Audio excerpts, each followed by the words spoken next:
নমস্কার, Indian news TV YouTube channel থেকে শুরু করছি আজকের বিশেষ খবর। ধরা পড়ল রক্তের কালোবাজারি, হইচই। দিনহাটা মহকুমা হাসপাতালে ফের রক্তের কালোবাজারি ঘটনায় চাঞ্চল্য। নিয়োগপত্র ছাড়াই সহকারী প্রধান শিক্ষিকা, বাম আমলে চিরকুটে চাকরি। মুখ্যমন্ত্রীর অভিযোগে কার্যত শিলমোহর বর্তমান গোঘাট হাই স্কুলের সহকারী প্রধান শিক্ষিকার। কাজের লোভ দেখিয়ে নাবালিকাকে ধর্ষণের চেষ্টা, বাহুবলী তৃণমূল নেতার। রেশন দুর্নীতি মামলায় নাম জড়ালো ঋতুপর্ণা সেনগুপ্তর, তলব ইডির। আসছি বিস্তারিত খবরে। ধরা পড়ল রক্তের কালোবাজারি, হইচই। দিনহাটা মহকুমা হাসপাতালে ফের রক্তের কালোবাজারি ঘটনায় চাঞ্চল্য। এ বিষয়ে বৃহস্পতিবার রাত 9:30 নাগাদ আলী হোসেন মিয়া নামের এক ব্যক্তি অভিযোগ করে যে তার নানা অর্থাৎ দাদু দিনহাটা মহকুমা হাসপাতালে চিকিৎসারত। তার অসুস্থ দাদু বাচ্চা মিয়াকে কর্তব্যরত চিকিৎসক 1 প্যাকেট রক্ত দেওয়ার কথা বলেন, কিন্তু আলী হোসেন মিয়া যখন দিনহাটা ব্লাড ব্যাংকে যান তখন সেখান থেকে বলা হয় বি পজিটিভ গ্রুপের রক্ত নেই, ডোনার জোগাড় করতে হবে। ঠিক সেই সময় রক্তের কথা শুনে হাসপাতালের অভ্যন্তরে অজ্ঞাত পরিচয় 2 ব্যক্তি জানায় তারা রক্ত জোগাড় করে দিতে পারবে। এরপর অসুস্থ রোগীর পরিবারের সদস্য আলী হোসেন মিয়া ওই অজ্ঞাত পরিচয় 2 ব্যক্তির কাছে একটি ফোন নাম্বার নিয়ে সেখানে ফোন করে এবং 7,000 টাকার বিনিময়ে কোচবিহার থেকে রক্ত জোগাড় করে এনে দেয় সেই রক্তের দালাল চক্রে জড়িত 2 ব্যক্তি। সূত্র মারফত সেই রক্তের দালাল চক্রের ঘটনার খবর পেয়ে সিপিআইএম নেতা কর্মীরা দিনহাটা থানায় খবর দেয়। এরপর দিনহাটা থানার পুলিশ হাসপাতালে পৌঁছে রক্তের দালাল চক্রে জড়িত 2 ব্যক্তিকে প্রথমে আটক করে, কিন্তু তার মধ্যে একজন পালিয়ে যায়। এরপর পুলিশ একজনকে গ্রেফতার করে থানায় নিয়ে যায়। নিয়োগপত্র ছাড়াই সরকারি প্রধান শিক্ষিকা, বাম আমলে চিরকুটে চাকরি। মুখ্যমন্ত্রীর অভিযোগে কার্যত শিলমোহর বর্তমান গোঘাট হাই স্কুলের সহকারী প্রধান শিক্ষিকা অনিতা মণ্ডলের নিয়োগ। স্কুল শিক্ষা দপ্তরের নির্দেশ অনুযায়ী জরুরি ভিত্তিতে বিদ্যালয় শিক্ষক শিক্ষিকাদের নিয়োগপত্র নাড়াচাড়া করতেই চাঞ্চল্যকর তথ্য। হাইকোর্টের নির্দেশের কপি নেই সহশিক্ষিকা নিয়োগের, অথচ বিদ্যালয়ের রেজুলেশনে উল্লেখ আছে। বিদ্যালয়ের রেজুলেশনের বইতে উল্লেখিত হাইকোর্টের নির্দেশে 1997 সালে ভূগোল বিষয়ের সহকারী শিক্ষিকা হিসাবে নিযুক্ত হন সহকারী শিক্ষিকা অনিতা মণ্ডল। পরবর্তীকালে এই বিদ্যালয়ে 2005 সালে অনিতা মণ্ডল সহকারী প্রধান শিক্ষিকা হিসাবে নিযুক্ত হয়েছেন।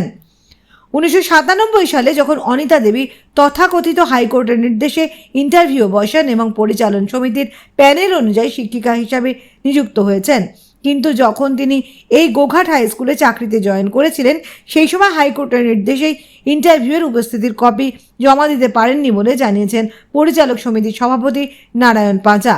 উল্লেখ্য, বর্তমান সহকারী প্রধান শিক্ষিকা অনিতা মণ্ডলের দাদা স্বপন মণ্ডল সিপিআইএম এর দাপুটের নেতা ছিলেন তৎকালীন রাজনীতিতে। এই স্বপন মণ্ডল নিজে একজন বর্তমানে অবসরপ্রাপ্ত প্রাথমিক শিক্ষক এবং তৎকালীন সময় হুগলি জেলা প্রাথমিক শিক্ষা পর্ষদের সভাপতি পদেও ছিলেন বলে জানা যায়। কাজের প্রলোভন দেখিয়ে নাবালিকাকে ধর্ষণের চেষ্টা, বাহুবলী তৃণমূল নেতার।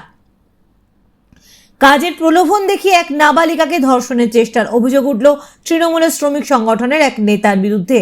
এই ঘটনাকে কেন্দ্র করে নাবালিকার পরিবারের পক্ষ থেকে ইতিমধ্যেই বালুরঘাট থানায় ওই তৃণমূল নেতার নামে লিখিত অভিযোগ দায়ের করা হয়েছে। অভিযোগ পেতেই ঘটনার তদন্তে নেমেছে বালুরঘাট থানার পুলিশ। এদিকে নাবালিকাকে ধর্ষণের চেষ্টার অভিযোগের বিষয় জানাজানি হতেই শোরগোল পড়ে গিয়েছে জেলা জুড়ে। তোলপাড় জেলার রাজনীতি। বালুরঘাট থানার পুলিশ অভিযোগের ভিত্তিতে নির্দিষ্ট ধারায় মামলা দায়ের করে ঘটনার তদন্ত শুরু করেছে। অন্যদিকে বালিকার শারীরিক পরীক্ষার পর গোপন জবানবন্দি নেওয়া হচ্ছে বালুরঘাট আদালতে। পুলিশ সূত্রে জানা গিয়েছে অভিযুক্ত নেতার নাম রাকেশ শীল। তিনি তৃণমূলের শ্রমিক সংগঠন INTTUCর প্রাক্তন জেলা সভাপতি। মাস 2 আগে বালুরঘাট সুপার স্পেশালিটি হাসপাতালে মহিলা কর্মীদের মধ্যে গোলমালের সময়ও উঠে আসে রাকেশ শীলের প্রভাব খাটানোর বিষয়। এমনকি তার বিরুদ্ধে ওই হাসপাতালে অরাজকতা সৃষ্টির অভিযোগও উঠে আসে। পাশাপাশি বালুরঘাট শহর লাগোয়া বেআইনি নির্মাণের নামও জড়ায় তার। তারপরে তাকে শ্রমিক সংগঠনের পদ থেকে সরিয়ে দেওয়া হয়। শহরে বাহুবলী নেতা হিসেবে পরিচিত রাকেশ।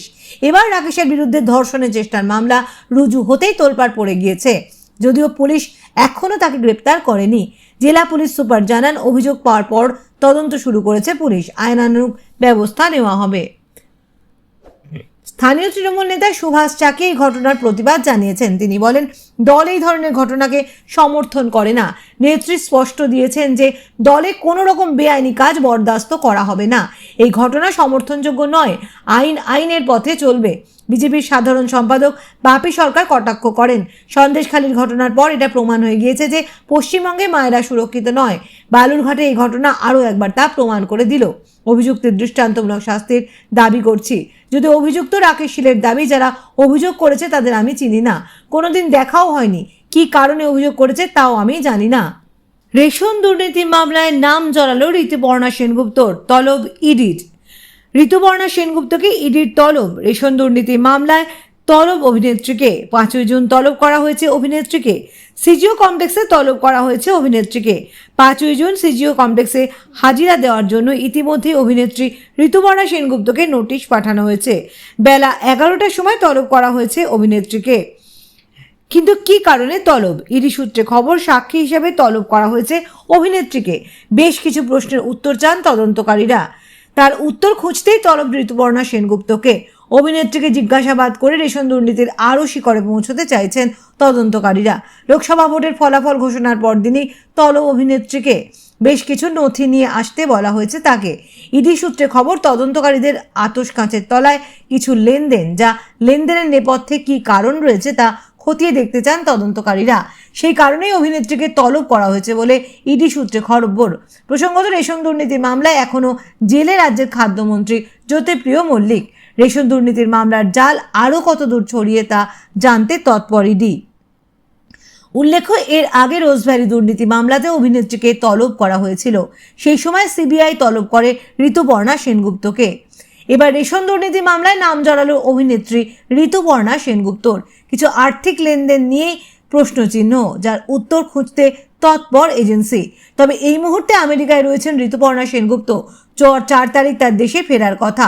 যদিও তার ম্যানেজারের দাবি, এরকম কোনো ইডির চিঠি পায়নি তারা। তাদের হাতে এখনও কোনো চিঠি আসেনি। ওদিকে আমেরিকায় এখন মধ্যরাত্রি হওয়ায় অভিনেত্রীর প্রতিক্রিয়া পাওয়া যায়নি।